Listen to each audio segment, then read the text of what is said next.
Hi guys, I hope you are doing well. So today I'm going to talk about central limit theorem, that's section 7.5. So central limit theorem is probably one of the most important theorems in statistics. So first, before stating the theorem, I'm going to try to explain with an example how it works. Okay, so first you start with any distribution. Okay, so distribution could be continuous or discrete, it doesn't matter.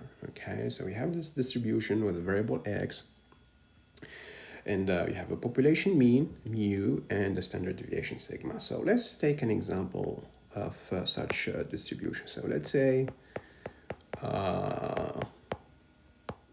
you're gonna roll a crooked die. Okay, so of course when you roll a die, you're gonna get either 1, 2, or 3, or 5, 4, or 5, or 6. So your x, the variable x, could be equal to 1, 2, 3, 4, 5, or 6, right? And so of course, in this case, x is a discrete variable because x takes on only a finite number of values. Okay, so it's a discrete variable. Now let's draw the distribution of the variable x. So here's my x. So again, I said x would be 1, 2, 3, 4, 5, or 6. Okay, so now let's draw the graph of the distribution. So let's say it's very likely to get 1. It's almost impossible to get 2. You can get 3 here, 4, 5, and then let's say it's very likely to get 6 too. Okay. So this is your distribution, right? And so here's your distribution. And this distribution, of course, doesn't look like a normal distribution. Remember, a normal distribution has a bell-shaped, right? Bell-shaped curve. So this is not, obviously it's not a normal distribution because it's not bell-shaped, right? It's not a normal distribution. Okay. So of course, we have this distribution with mean, average, population average mu, and standard deviation sigma. Okay. Okay. Now what I'm gonna do, I'm gonna roll the die 4 times.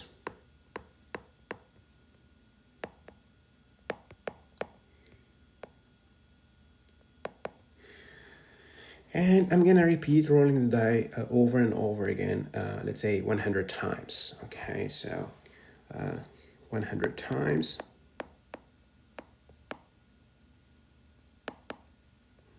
So we have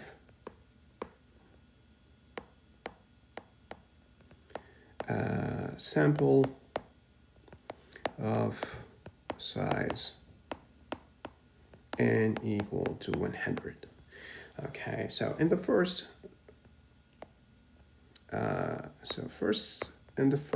sample we have, let's say, when you roll the die 4 times, the first time, let's say we got 1, then 3, 5, and then 3. Okay, in the first sample. Okay.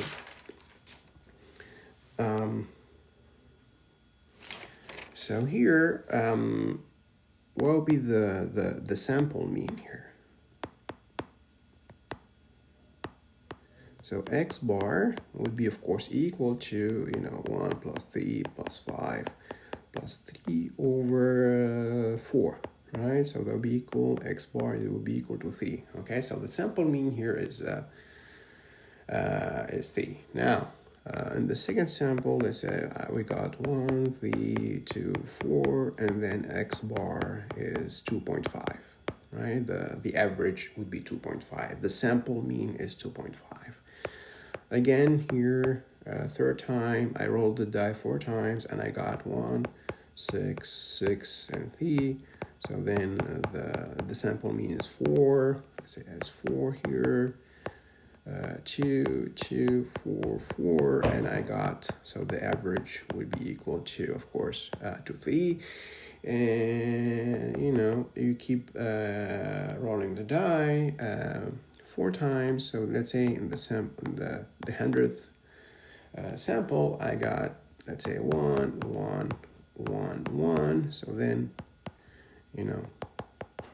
so here in the 100th sample, my X bar is equal to the average, of course. The sample mean is 1. Okay, so now what I'm gonna do, I'm gonna plot, X bar.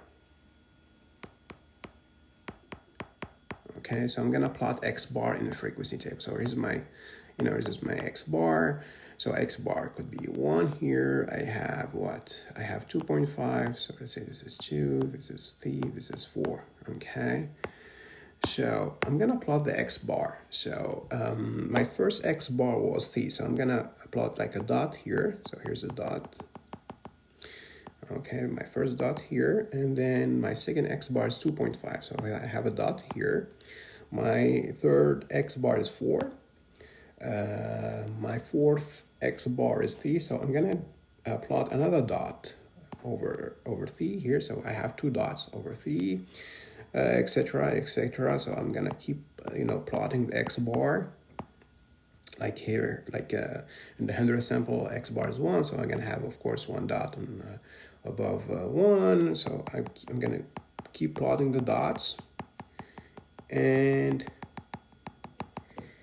the thing is, so what does the central limit theorem says is that the distribution of X bar is gonna approach a normal distribution. So the shape of the the distribution here, of the graph here, is gonna be almost bell-shaped. So it's gonna look like, okay, it's gonna approach bell-shaped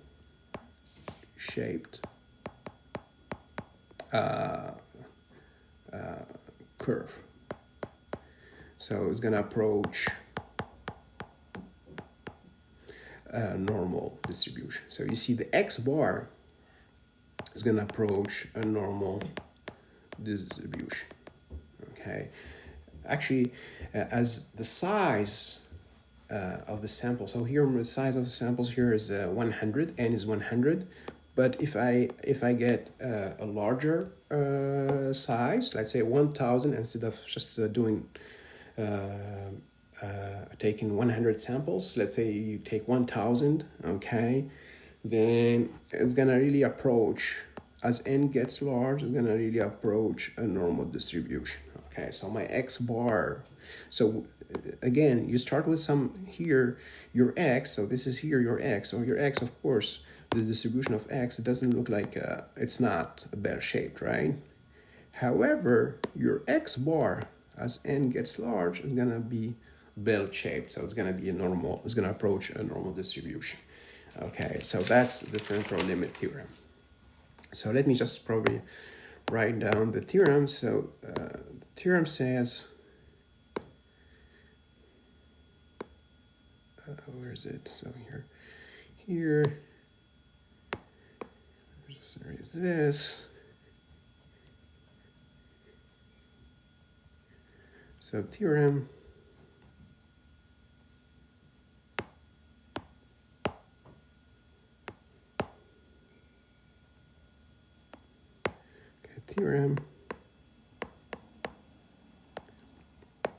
so that's the central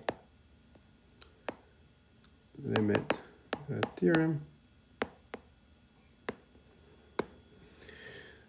Okay, so the central limit theorem says the following. Just push this here.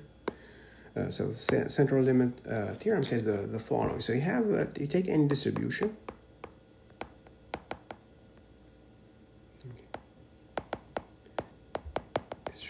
Distribution. So X is variable.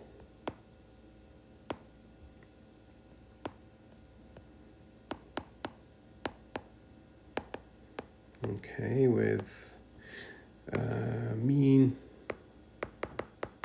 population mean,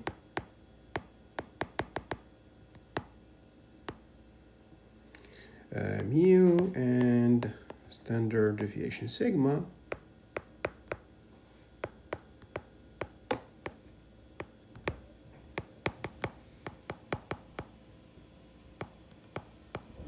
Sigma, okay. Then the sample mean x bar based on random sample of size n. Then the sample mean x bar based on a random sample of size n will approach a normal distribution.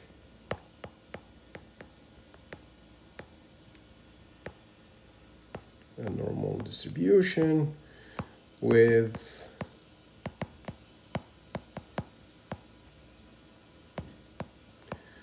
mean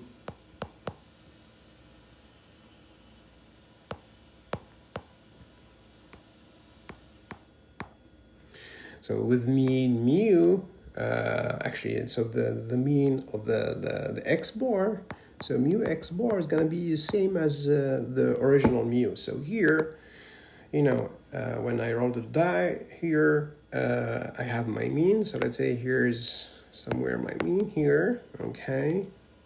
So here is my mean sigma, mu.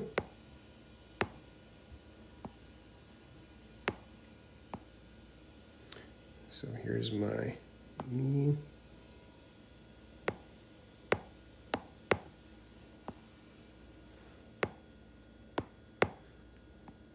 Okay, here's my mean, mu. This is my mu. Okay, so my original distribution has the mean of my original distribution is the same as the mean of the distribution of x bar. So we're gonna have the same mean here. It's the same average. Okay, same population average. Okay, but so be careful, guys. The standard deviation actually are different. So here, let's say the standard deviation here is sigma. Okay. In the distribution of x bar, the standard deviation would be actually sigma. So it's going to be sigma over square root of n. Okay, so they have the same mean but different standard deviation, and standard deviation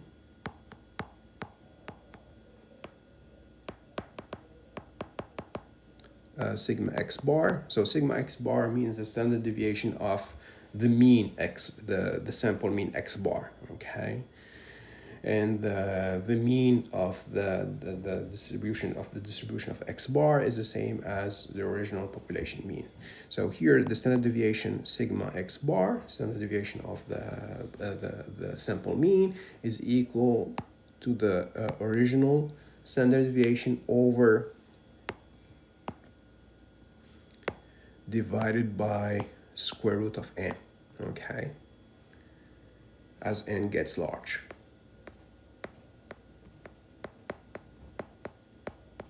Okay, and actually this standard deviation of the distribution of the mean is called the standard error.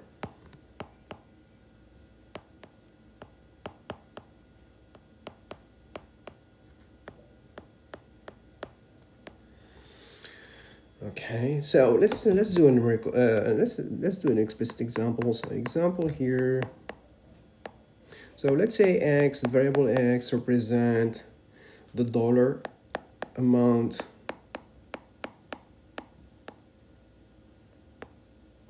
spent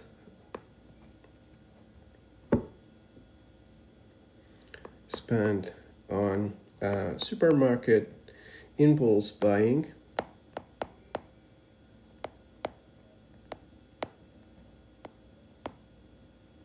Okay, in let's say 10 minutes 10 minutes of shopping interval. In 10 minutes of shopping interval. Okay, with mu population mean, let's say it's $20, and so the average of impulse buying is actually $20, and standard deviation sigma equal to $7. Okay, so this is my population mean, and this is the standard deviation of population here. So this is my standard deviation, right? So this is my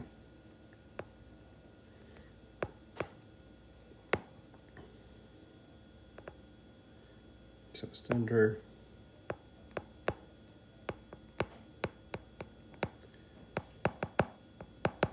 deviation of X. Okay. So now let's say you consider a random sample of 100 customers.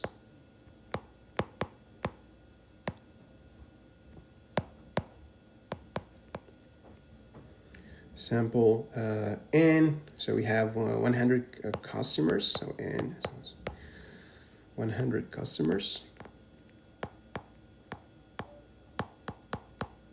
Okay, so the size here, so the 100 customers, that's the size of the sample. Size of the sample. Because we have 100 customers, right? So this is like the size of the sample. Okay.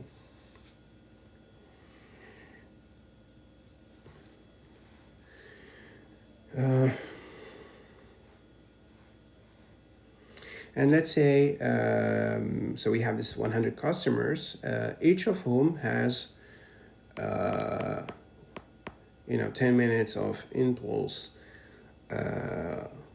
buying. So each of whom has 10 minutes of unplanned shopping impulse.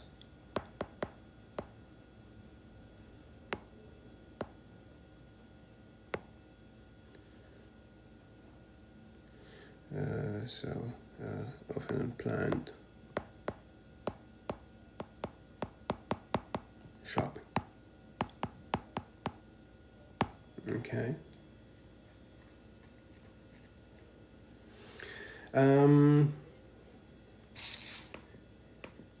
So the question is,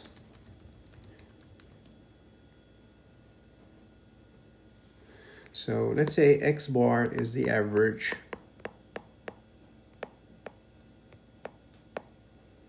so the average amount spent by these customers.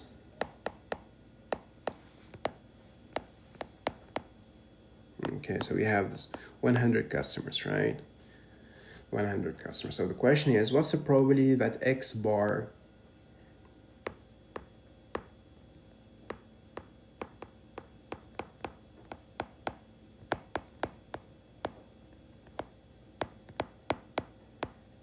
is between $18 and $22. X bar is between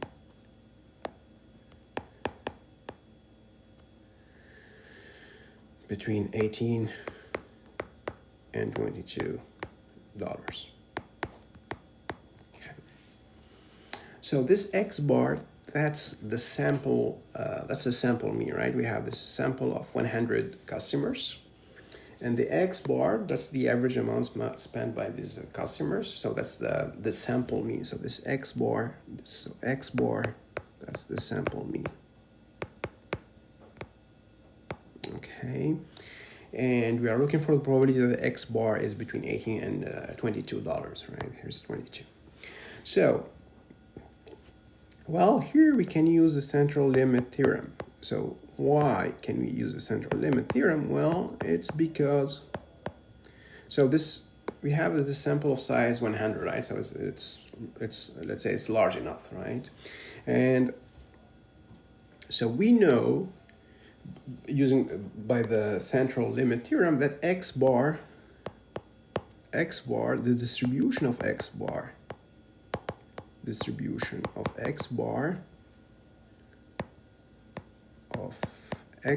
is normal. It's a distribution of x bar is actually approach a normal distribution. So it's, let's say it's normal, is normal distribution. Okay. So if it approaches normal distribution, then we can use the z-score.